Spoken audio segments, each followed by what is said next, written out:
ಅದರಿಂದ ಕೇಂದ್ರ ಸರ್ಕಾರದ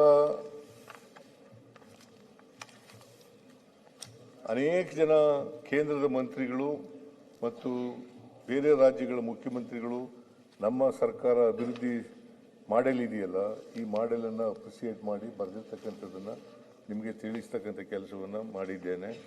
ಅದರಿಂದ ನಾವು ರಾಜ್ಯಪಾಲರ ಭಾಷಣದಲ್ಲಿ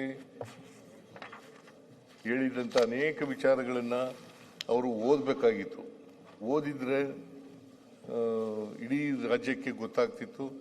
ಅದರಲ್ಲಿ ಏನು ಕೂಡ ನಿಷಿದ್ಧವಾದಂಥ ಪದಗಳು ಯಾವುದೂ ಇರಲಿಲ್ಲ, ಸಂವಿಧಾನಕ್ಕೆ ವಿರುದ್ಧವಾದಂಥ ಪದಗಳೇನು ಕೂಡ ಇರಲಿಲ್ಲ. ಇದನ್ನು ಓದಬೇಕಾಗಿತ್ತು ಅಂತಕ್ಕಂಥದ್ದು ನಮ್ಮ ಅಭಿಪ್ರಾಯ. ಇನ್ನು ಮನ್ರೇಗಾ ಬಗ್ಗೆ ನಾಳೆ ನಾಳಿದ್ದು ಚರ್ಚೆ ಆಗುತ್ತೆ. ಅದನ್ನು ಚರ್ಚೆ ಮಾಡುವಾಗ ಉಳಿದ ವಿಚಾರಗಳನ್ನು ಮನ್ರೇಗಾ ಬಗ್ಗೆ ಮಾತಾಡ್ತೇನೆ ಅಂತಕ್ಕಂಥ ಮಾತುಗಳನ್ನು ಹೇಳಿ ಹೇಳಿ ಹೇಳಿ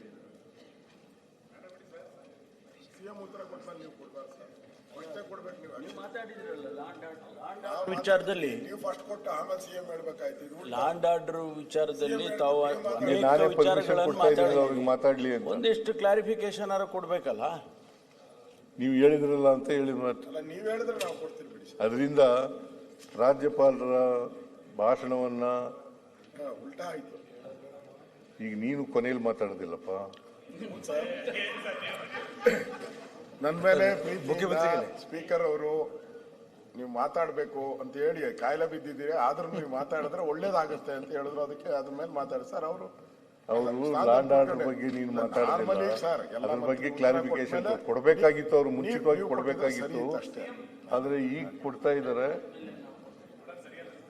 ನಥಿಂಗ್ ರಾಂಗ್ ಇತ್ತು. ನಿಮಗೆ ಸಂಬಂಧಪಟ್ಟಿದ್ದು ಅಧ್ಯಕ್ಷ,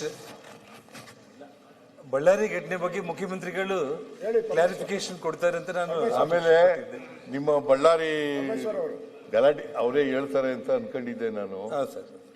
ಬಳ್ಳಾರಿ ಬಗ್ಗೆ SIT ಮಾಡಿದೀವಿ, CID ಅಲ್ಲ, SIT ಮಾಡಿದೀವಿ, CID ಕೊಟ್ಟಿದ್ದೀವಿ, CID ಮಾಡಿದೀವಿ.